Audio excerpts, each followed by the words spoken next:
Fala, nação! Bora ver os caras aí falando da vitória do Mengão para cima do Atlético, que antes do confronto, no pré-confronto, todo mundo colocou o Flamengo como derrotado, porque o Atlético está em um bom momento, que isso, que aquilo. Mas todos nós sabemos que o Atlético é aquele famoso galo paraguaio, cavalo paraguaio, na verdade, né? É esse o ditado, cavalo paraguaio e que vai azedar até para o Botafogo. E eu, flamenguista, muita gente, né, não vai querer, mas eu prefiro que o Botafogo, né, que o Botafogo ganhe essa Libertadores aí para cima do cavalo paraguaio patético mineiro. Amassa o dedão no like, se ainda não é inscrito, se inscreva no canal e vamos juntos para mais um vídeo para assistir na telona cheia aí, galera, ó, só ó, beleza? Bom, turma, o Flamengo é o legítimo campeão da Copa do Brasil. Jogou muito nas duas finais, tá? Se você olhar a posse de bola, finalizações, talvez o Atlético Mineiro tenha mais nesse jogo da Arena MRV. Jogou melhor, inclusive, do que a partida diante do Maracanã. Mas o Flamengo foi tão estratégico, e aí eu só preciso valorizar a questão do treinador, que mereceu a conquista. Porque o Felipe Luiz ele fez tudo certo, gente. No primeiro jogo, ele escala um sistema diferente, com 4-3-3, o Plata, inclusive, no ataque, né? O Bruno Henrique estava suspenso. O Plata e o Gabigol também, juntamente do Michael, ele coloca um sistema de 3 atacantes e obviamente, cria, constrói e chega até uma vantagem que chega a ser muito expressiva de 3-0, até que o Allan Kardec, numa falha do Léo Ortiz, acaba fazendo o gol que dá uma sobrevida para o Galo. E o futebol é feito disso, de esperanças também, né? O gol que entrega ao confronto tudo que ele precisava, a chance, a esperança, a expectativa do eu acredito, do torcedor do Galo, da massa atleticana lotar a Arena MRV para, quem sabe, uma virada de tantas que o Galo fez na sua história. O grande problema disso tudo é que do outro lado estava o Flamengo de Felipe Luiz, porque é muito diferente do Flamengo do Tite, de um Flamengo oscilante ao longo da temporada e que não passava tanta confiança. Preciso dizer isso, sou um fã declarado do Tite, mas o trabalho dele no Flamengo foi ruim, em termos de gestão de grupo, de alguns modelos táticos, de um jogo muito apertado, muito de vitórias por 1-0, 2-1, sem aquela, não é a questão de dar espetáculo, né? De ter uma segurança maior, né, no desempenho. O Flamengo do Felipe Luiz, ele é muito consistente mesmo com pouco tempo de trabalho. Tem a questão dos caras gostarem dele conhecer o grupo, dele ser um cara muito querido, tem, mas não tem só isso. Tem organização tática e hoje ficou muito claro. Já tinha demonstrado isso quando ele fica com um jogador a menos diante do Corinthians na mesma Copa do Brasil e precisa sacrificar o seu ataque, né? O Bruno Henrique expulso, ele tira o Gabigol, coloca o Fabrício Bruno, espera para sofrer e tem no Gerson a figura central daquela partida, segurando o resultado e se classificando depois da vantagem obtida no primeiro jogo. Ele fez praticamente o mesmo, a diferença é que ele não teve nenhum jogador expulso, mas depois do 3-1, ele vai para esse jogo da Arena MRV sabendo que o Galo seria naturalmente o protagonista, o proponente do jogo, ficaria naturalmente com a bola. A gente viu um Hulk muito mais participativo, no jogo da ida ele não foi tão acionado, ele não, dessa vez buscou o jogo, buscou tabelamentos com o Paulinho, Scarpa bem acionado pelo lado direito, o Arana como lateral, dessa vez não o Rubens, ele reforça o meio também porque ele não podia deixar o Flamengo jogar, ao mesmo tempo que o Galo precisava fazer o resultado, ele não podia deixar espaços para o Flamengo que foram aproveitados no jogo de ida, então ele reforça ali com o Zaratio, que fez um jogo discreto, mas a ideia do Milito era essa, né, de ter mais um jogador ali, além do Otávio e do Alan Franco, com o seu sistema de 3 ali, com o Lianco sendo um lateral barra zagueiro, juntamente do Batalha e também do Júnior Alonso. Essa era a ideia do Galo de Milito, que teve mais a bola, que chegou ao ataque, que finalizou. E o Rossi fez algumas boas defesas no primeiro tempo, especialmente, mas nenhum milagre, né? Umas bolas que iam muito mascadas, parava no muro à frente da defesa, a segunda bola toda era do Flamengo, e o Flamengo começou a ter campo para jogar. Por quê? Porque o Galo estava atacando, então, obviamente, o contra-ataque era do Flamengo. Numa dessas escapadas, o Arrascaeta, que está jogando no sacrifício, que está muito menos a pleno do que a gente conhece, recebeu uma bola pelo lado direito e disparou e sofreu uma falta do Lianco. Uma falta no limite do cartão amarelo para o vermelho, mas por que a gente entende como um lance para cartão amarelo? Mas não era chance clara de gol? Não, gente, não era uma chance clara de gol. Mas ele só teria o goleiro à sua frente. É uma bola lateral em que você precisa ter os 4 Ds muito bem definidos. Distância, domínio, direção e defensores. Você precisa entender que nada disso compõe o fato para que o jogador possa fazer o seu gol.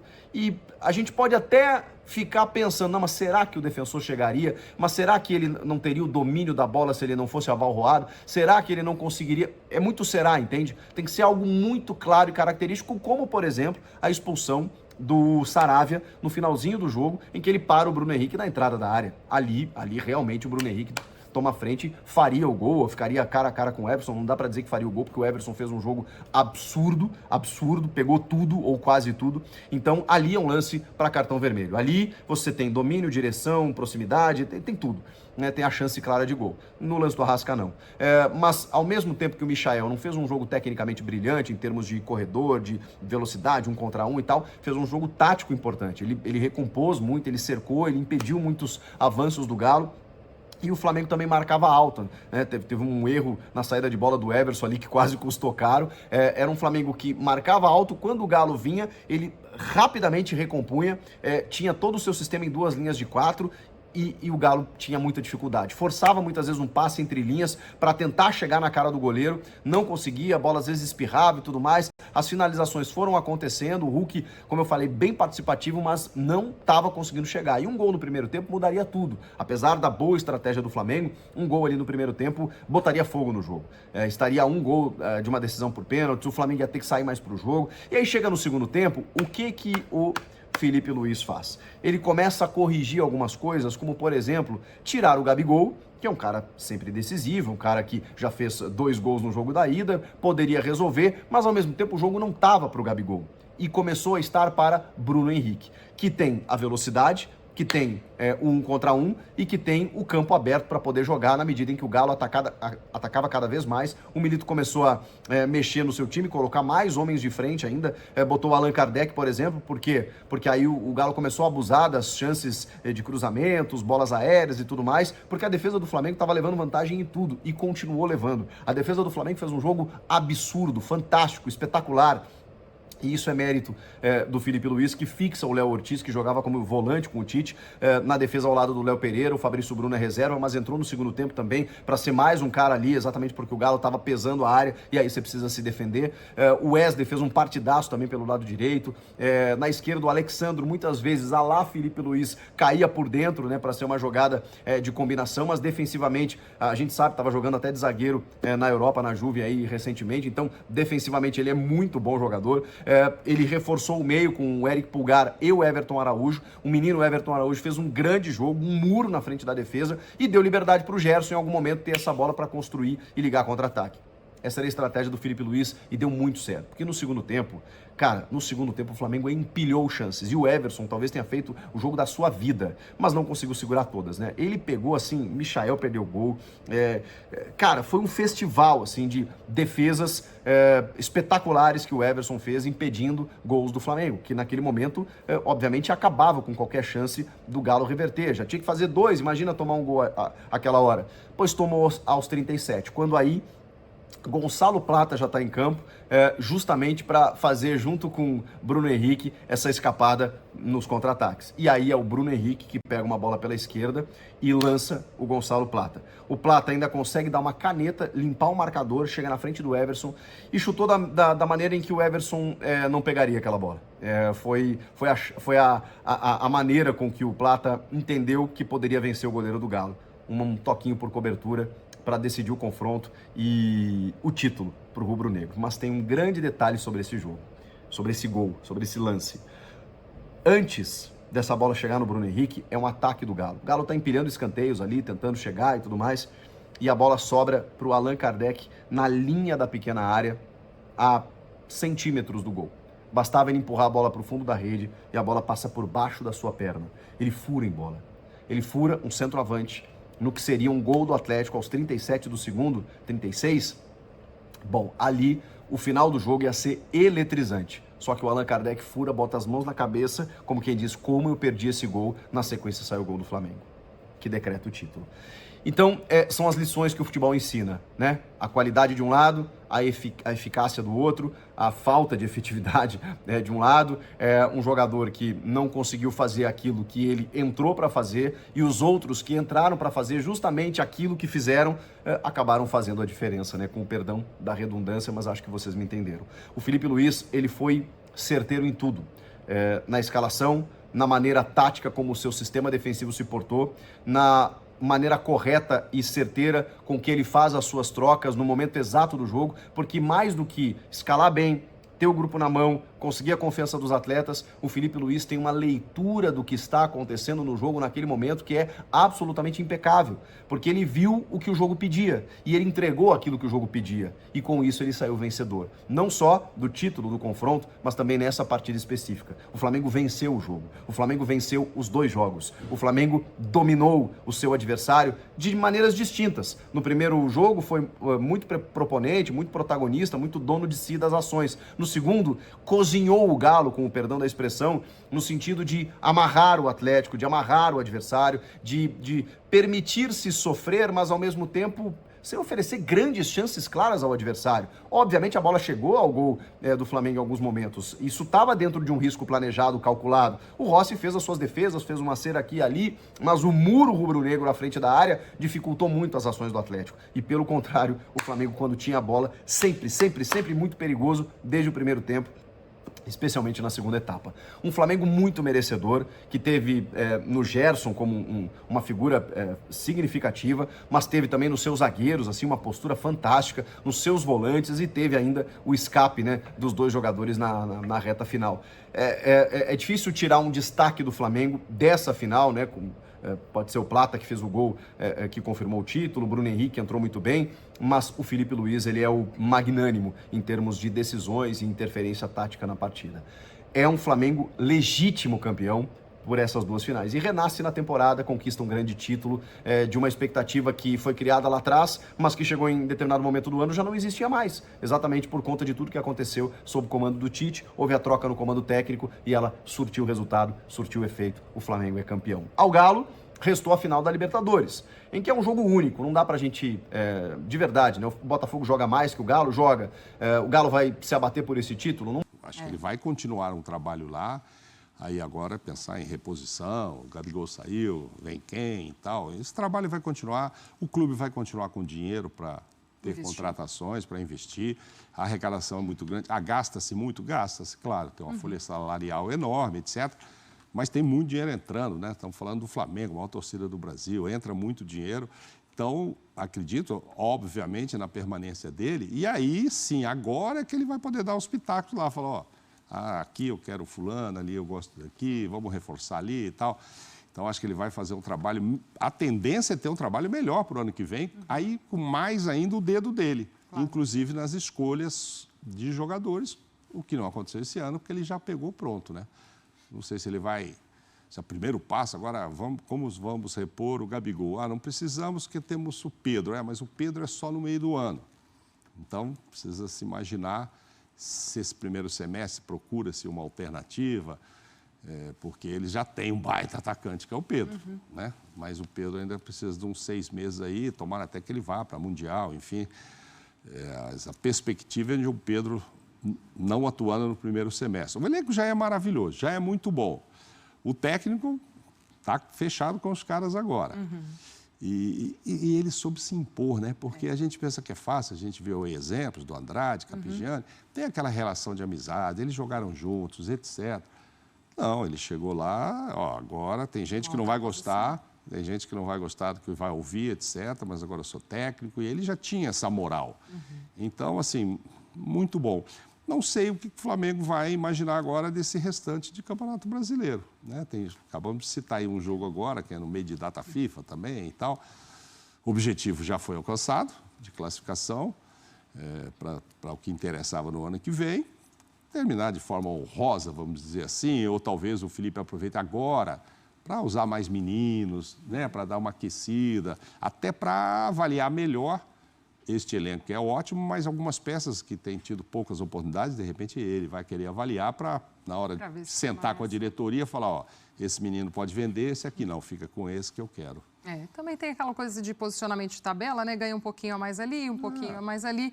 Às vezes, pensando nas contas também, vai pesar aí. Só para a gente registrar, também tivemos confusão nesse jogo de hoje, infelizmente, né, Mauro? Mais uma vez, depois do gol do Flamengo, copos, bombas, objetos arremessados no gramado. E aí, depois do apito final também. Inclusive, a premiação esperou um pouco mais do que deveria para acontecer. O pessoal deu uma segurada para tentar organizar o que aconteceu no gramado, invasões também, depois do apito final, enfim. Mas cenas lamentáveis que a gente precisa registrar em um jogo de decisão. Entre próprios torcedores também do Atlético, né? Claro, surge aquela revolta e tal, entre um e outro. Já tinha começado antes, teve briga fora do estádio, teve confronto de torcida do Flamengo com policiamento, do Atlético também, enfim. É ruim, né? É ruim. A gente entende a frustração enorme do torcedor do Atlético dentro de casa, por mais que soubesse que vinha numa desvantagem muito grande de 2 gols, mas há sempre a esperança, né, de mudar isso aí, pelo menos empatar, levar para os pênaltis, mas não se justifica. A violência não justifica de forma alguma, né, Mauro? E quase termina a briga também entre eles ali, o que é pior ainda, enfim. Vamos ver quarta-feira como é que estarão os ânimos, mas aí já é outra situação. É um campeonato brasileiro e aí talvez interesse mais o Atlético, já que o Atlético ainda tem uma chance, mas não está tão bem posicionado no Brasileirão para tentar lá Libertadores. A gente não sabe se vai abrir G6, G7, G8, G9, então é preciso ir ganhando. O Flamengo, nesse sentido, já está bem mais tranquilo. E essa retomada anímica também, né? Isso. Vamos ouvir personagens deste jogo depois do título do Flamengo. A turma passou ali pela zona mista e conversou com a nossa equipe. Fico feliz, né? Claro que de fora ali não é fácil. Ficar na torcida ali, como eu falei, com o coração disparado ali o jogo todo, ansioso, né? Torcendo ali também, né? Sem poder fazer nada em campo, mas estava confiante também, né? Em todo o elenco, em todo o grupo, né? Sabendo da qualidade que a gente vem tendo nesse campeonato, nesses jogos que a gente vem fazendo. Fico feliz, espero poder recuperar bem, como eu falei, né? Crendo que nos planos de Deus, confiando que o melhor ainda está por vir. E graças a Deus a recuperação tem sido excelente, espero poder seguir assim. Sabe o quanto é difícil ser campeão, né? Então a gente teve uma marca muito negativa, né? No ano passado a gente ficou devendo todos os títulos. Então isso, querendo ou não, abalou todos, né? Principalmente a mim, onde que eu tive um erro, né? Então, que me custou muito caro na minha vida pessoal durante essa temporada, que eu venho carregando querendo ou não, muita tristeza, né? Por não estar vivendo uma fase boa. Mas eu tentei ficar focado, né? Quando tivesse a oportunidade de ajudar a equipe para a gente conquistar esse título. Então, com certeza, a gente tira um alívio muito grande, né? Onde a gente é campeão e que é muito importante para a gente estar na história do clube. O título é sempre bom, independente de onde. Acho que os meus grandes títulos da minha carreira foram sempre fora de casa. Então, é sempre gratificante poder celebrar algo que coroa sempre um trabalho realizado durante o ano. Felipe Luiz deixou muito claro que a gente vinha aqui para jogar para frente, para marcar, pressionar e não só defender, porque o River veio aqui na semifinal da Libertadores e praticamente não jogou e tomou 3 gols. Então a gente sabia que a gente tinha que jogar para frente, fazer o nosso jogo, independente da pressão que eles fossem exercer. E a gente foi muito feliz, estamos todo mundo de parabéns, o coletivo faz a diferença. A gente marcou, pressionou e merecemos agora comemorar. Cara, o Davidson com certeza faz falta, né? Como o Fausto Vera também faz falta, todos os jogadores fazem falta. Quando você tem um elenco que pode contar com todo mundo, é fundamental. Mas acredito que pesou mais foi o primeiro jogo, os gols que a gente tomou foram gols meio que falhas infantis nossas, falo no nosso coletivo no geral, e serve como aprendizado. Agora é focar no brasileiro e na decisão da Libertadores. Sim, lógico, o jogo único ele muda muito, né? Mas você tá naquele dia, você compensar na vontade com o adversário, acho que faltou um pouquinho isso a gente ter compensado. Talvez uma classificação contra o River acabou atrapalhando um pouco aquela final. A gente saiu de uma classificação de uma terça-feira para já outra final no domingo. Talvez faltou um pouquinho de concentração, que com certeza não vai faltar para o jogo diante do Botafogo, onde vamos estar muito concentrado e preparado para fazer um grande jogo e buscar o título. Além do título do Flamengo, o Gabigol também foi assunto nesta decisão. Ainda no gramado, o atacante falou que não fica para a próxima temporada. E aí, Marcos Braz, também confirmou a saída do jogador para o ano que vem. Claro, é um carinho enorme que eles têm por mim. Eles sabem que é recíproco. Então, como eu falei ali já, não vou ficar. É um time que eu amo. Como eu falei e muita gente sabe, durante esse ano foi um ano conturbado, mas acho que acaba da melhor maneira. Me dediquei bastante para essas finais, já há um bom tempo atrás, não creio eu que foram 2, 3 semanas que fizeram estar bem para as finais. Todo mundo sabe o que aconteceu, há 1 ano e meio atrás apertaram a mão da minha família e depois não aconteceu. Falei com o Marcos Braz durante esse tempo todo, com a diretoria, que eu abriria a mão para poder ficar mais 2, 3 anos. Também não houve nenhuma proposta, então creio eu que é o momento de eu sair. Quem conhece um pouquinho do mercado, para mim era uma situação até plausível e normal ele ir para o Cruzeiro, porque era um clube possível. Do mesmo jeito que o Palmeiras, há um tempo atrás... Bom, nação, cara, caso o Gabigol, ele quer sair, né? Não vem com o papinho de que eu queria ficar, que não sei o quê. Ele quer sair, quer tentar novos ares. Sabe que o momento dele não é bom, por isso ele quer sair. Se ele tivesse num momento bom, ele não sairia. Ele ia tentar uma renovação, ele ia conversar. Ele sabe que ele não tá jogando essa bola toda. Fez os 2 gols da final, parabéns. Se não for o maior, é um dos maiores marcadores de gols aí em finais, né? O homem, ele é o homem da final. Temporada toda apagada. Em 2022 também, ele não jogou essas coisas, né? O Pedro foi artilheiro da Copa do Brasil, da Libertadores, se eu não me engano, em 2022. O Pedro rebentou. Ele só não conseguiu jogar na final, né? O Pedro desapareceu na final, não é um cara de final como o Gabigol é. O Gabigol na final da Libertadores, fez o gol da Libertadores. Vamos puxar aqui, galera, a Copa do Brasil, só pra gente não ficar aqui falando coisa errada. Vamos puxar aqui, Copa do Brasil 2022, Flamengo campeão.